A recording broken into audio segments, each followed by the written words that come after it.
becomes a reality in the end. And the first speaker we have today is Hanna Pennock.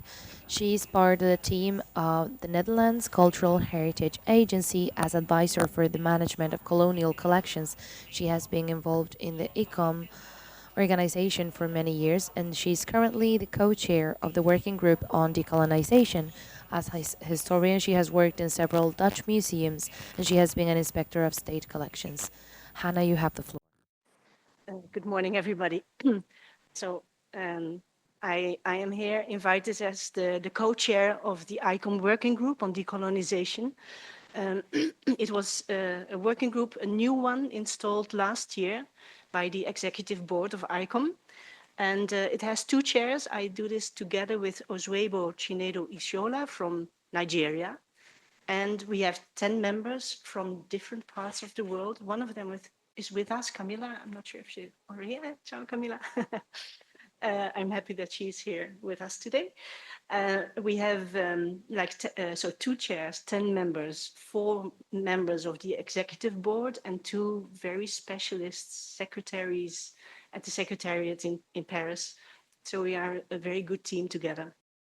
And I will talk as a co-chair of this working group, but since I work in the Netherlands at the Cultural Heritage Agency, where we also keep a part of the state collection, I will also show you some of that and tell a little bit about the policy on colonial collections in the Netherlands. Right. And I will come back to this guy later. So I will speak about several aspects of decolonization, of museum work in that. It's about the impact, it's about recent developments, the loss of knowledge regarding our museum objects, collecting objects from a colonial context, provenance research, knowledge restitution, reparation. So many things will pass. And I think in that we will have like a larger view of colonization and decolonization, and what the role of the museums will be, and in that also ICOM's role. And ICOM, we will also advise ICOM on how to decolonize itself as an organization, since most of the members are coming from Europe, practically. So it's not new, decolonization, but some recent developments really made it happen faster, especially discussions on colonial past and racism, and very much the Black Lives Matter movement and all the statues that were torn down, all the so-called heroes that were seen in a new light. And so we shifted from a single-sided perspective to multiple viewpoints. And in that, museums have to move along, and they have to decolonize themselves as organizations and their collections. And so they need a critical review of their history and of the collections, how they were composed. And we also recognize that the descriptions in the collection registration are not up to date anymore. They are felt as derogatory or offensive or incomplete. And I will show you some examples of that. And also we have seen more and more claims and objects being returned, restituted to the countries of origin. This is a picture I took from the internet. I think it's from 2016 already in New York, where people gathered on Columbus Day outside the Museum of Natural History, where then still was the statue of Roosevelt, accompanied by a Native American and a black man. And they gathered and protested outside, and then they went inside to have an alternative tour of the museum. And that's what they then already call decolonize this museum. And if we look into the collections at the Cultural Heritage Agency, we keep part of the state collection. We have 120,000 objects, mostly Dutch paintings, Dutch art, and Dutch applied art. But also some other types of objects that came along with bequests of painters or bequests of collectors. And I wanted to show this as an example of the things we have in our museum collections, portraits of persons who usually we have no clue actually who they were. Not most of them are being felt as so much important anymore.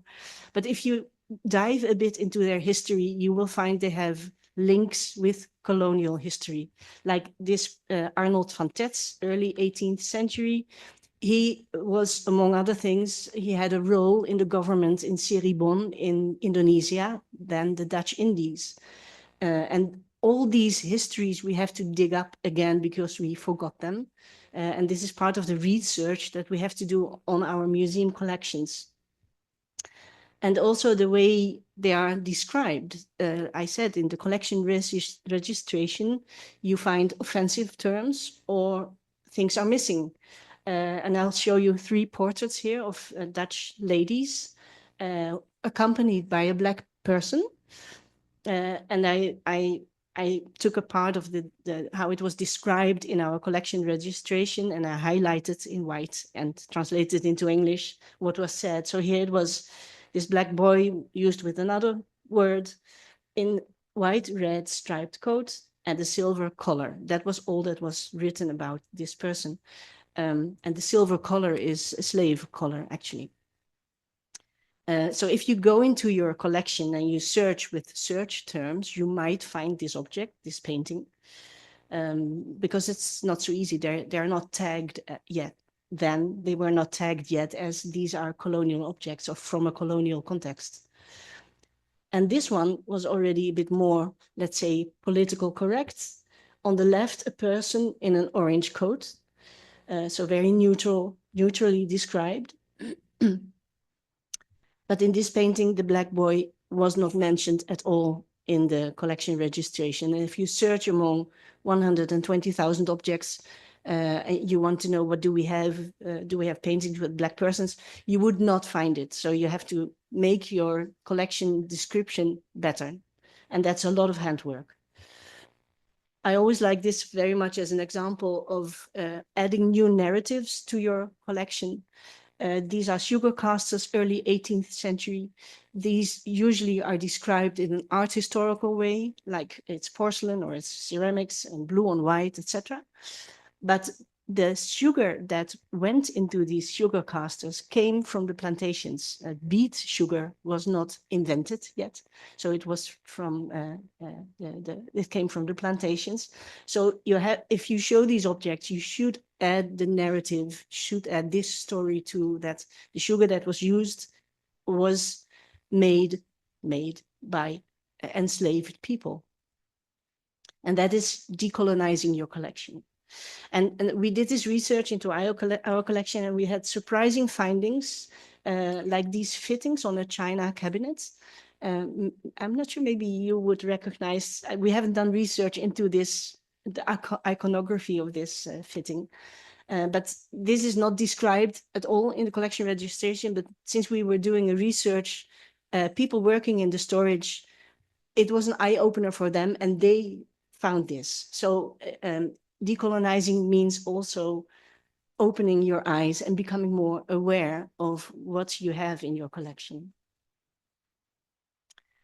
So what does collecting in a colonial context mean? And maybe even collecting is not really the right word for it. So where do objects from a colonial context come from, and how were they brought here? So usually we talk about the military and the wars, the so-called punitive expeditions in Benin, for example. You see in the upper photograph, it says loot. So that's very clear. But also missionaries, be they Protestant or Catholic, they brought collections to their home, to their countries. Scientists who did research and gave names to plants and animals. The colonial rulers brought objects back. And also there were gifts from local rulers to the government, diplomatic gifts. Colonial employees who worked in the Dutch Indies, for example, they brought home many objects. We would call them tourists now, travelers. Traders, artists were interested in objects from colonial countries. And so in general, the international markets dealt with that very much in the end. And if you see, excuse me, these objects were taken often in an unequal situation. So an unequal in hierarchy, really. And usually one-sided military law was used as an instrument. And then these objects came to the museums in Western Europe, for example, and there they were sort of neutralized. I mean, the violence background was not taken into the story in these museums. It was taken in from an ethnographical and anthropological background. And so more loot. I found these ones on the internet, of course. And I'll show you a few examples of what I just mentioned. Missionary collections in the Netherlands, in the south of the Netherlands, we have a museum that was built in 1931, and the presentation is still original. Although, of course, in the background, the way the collections are kept is modernized. And it was a natural history collection. You see here, I think it's a gorilla. And they were not, the one who stuffed this animal, the taxidermist, did not know that this was an animal. He thought it was a standing animal like a human being. So a bit misinterpreted, actually. And on the left, you see part of the interior with the collections from Papua New Guinea, I think. But also, and I think we should not forget that, because often there's this image like museums are full of loot. That is not always the case. Objects were made for the market by the end of the 19th century already, and also in the 20th century. And in our collection, we have this mask of Papua New Guinea, which came with the bequest of a modern artist, a Dutch artist. And usually curators that are specialized in paintings, for example, we don't have any idea of the value of such an object or when it's from which time it is. If somebody would tell us this is end of the 19th century and very, very important, we would believe it. So we did some research into this one. And it's made for the market. It's not stolen. It's not taken in an unequal situation. It was just made for the market. And I think we should keep that in mind too. And of course, painters, artists were interested in African art. Yesterday we talked about the decoration in textiles and then the aesthetics, etc. But I think it's really important also to mention that artists had a genuine admiration for their fellow artists in African countries, for example, and they really used it as an inspiration for their own art. So this comes from artistic view. And then, well, the science, I just took one in which you find Darwin. So all these people discovering animals, plants, and giving them their names and making them ours in a way. And then you have the counter movements now of giving native voices back and using indigenous knowledge again to better describe these objects and add other knowledge that's the original knowledge to these objects or plants or whatever.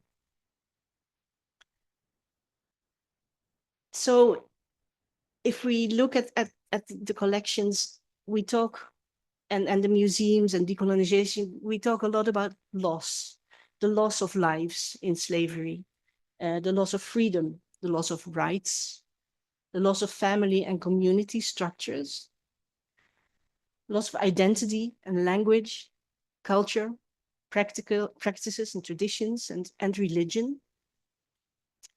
The connection with the ancestors was lost, was broken. And indigenous knowledge was lost, the traditional knowledge, and we're trying to find that back now.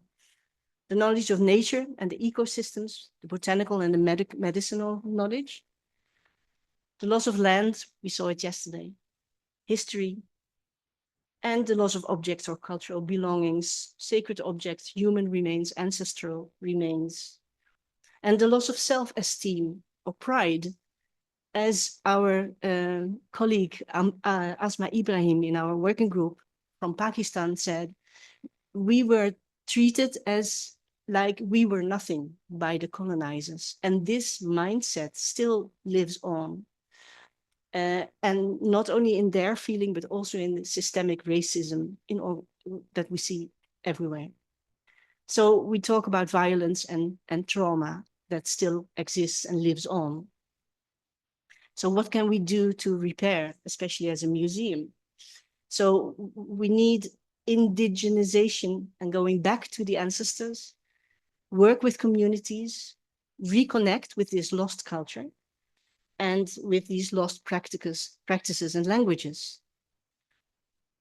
We need to find back the respect for nature, the traditional ecological knowledge, uh, give and ask consent and cultural rights. And especially now in sustainability context, this is very important.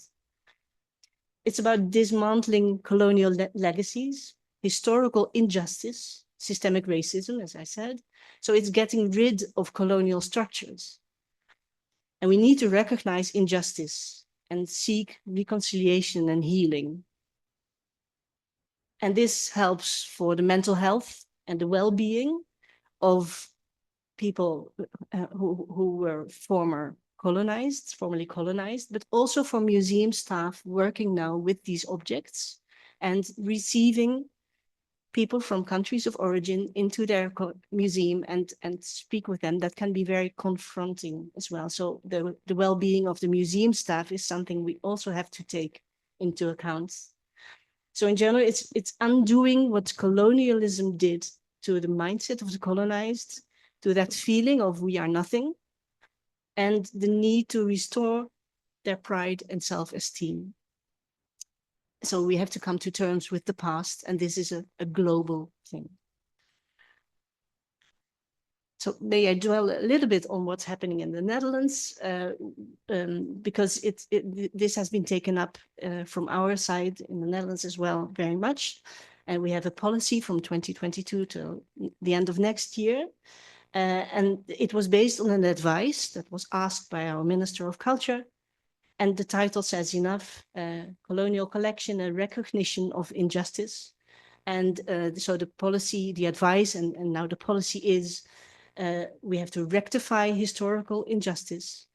We have to find a shared policy with countries of origin and work together. We have to do provenance research on our collections, which are maybe not our collections. We have to return unconditionally in case of involuntary loss, and also when objects that are of eminent importance that are in our museums or storages that should be that should live in other places where they come from originally. And another very important one, I think, is the accessibility of collections. So this is part of the Dutch policy. I took a brochure for those interested. It's in the over there. You can take one if you like.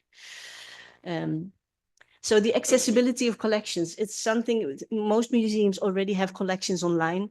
Doesn't mean that it's easily found if you're looking for something. So we have to work on that as museums. We have to work on that better.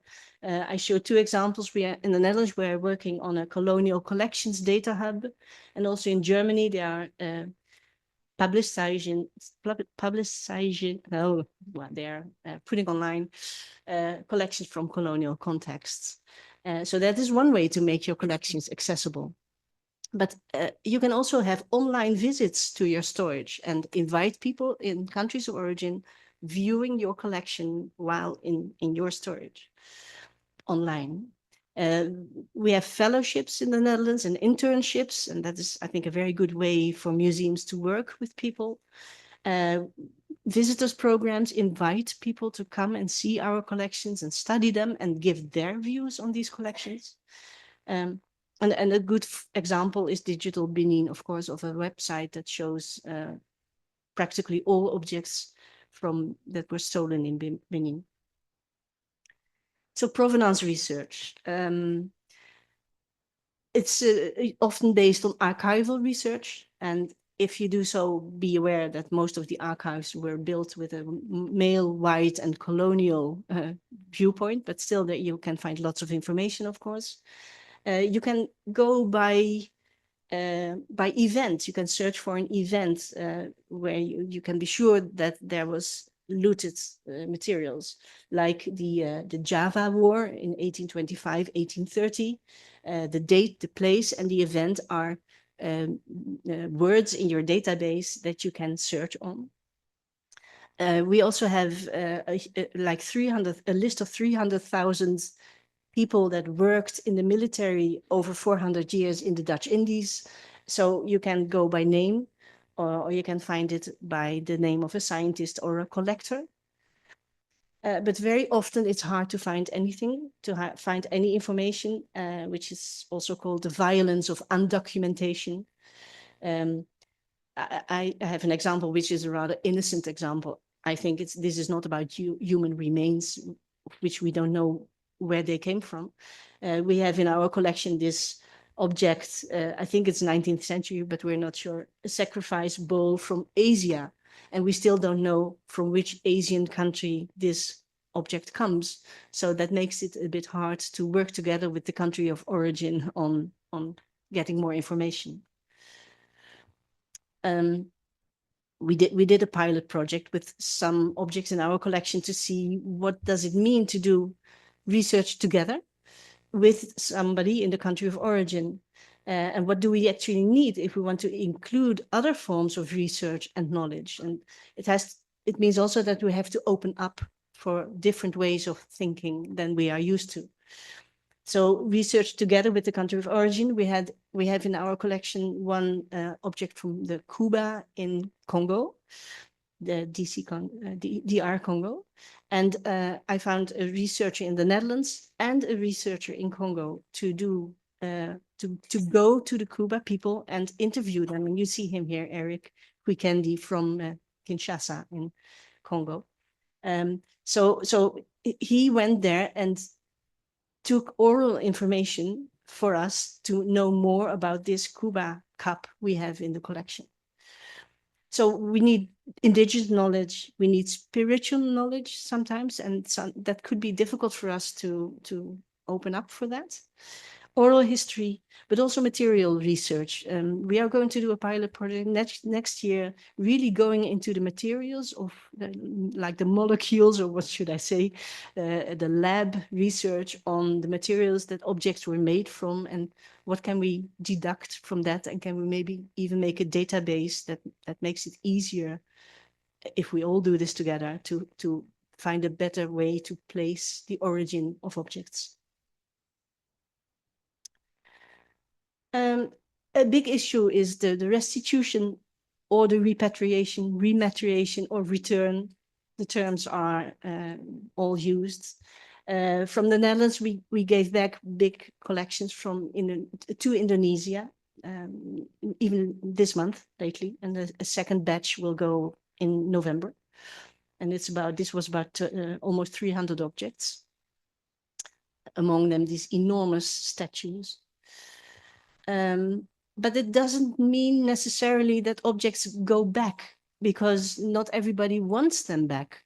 And I have a very recent example here of the Pitt Rivers Museum in Oxford, where they invited the Maasai group to look into their collection and see what they should do with it. And I know this was a long project, and really working together with them. And so this Maasai group decided in the end that they did not want several objects back. And I will just read the motive. So from a Maasai perspective, these hereditary objects would never be given away or sold. And therefore, they must have been taken by killing the owner and removing it from the body on the battlefield. The objects are considered as warriors. And in Maasai tradition, when a warrior dies, they are not brought back home, but are buried in the battlefield. So that was for them the reason that they did not need the objects back home. So this is my conclusion.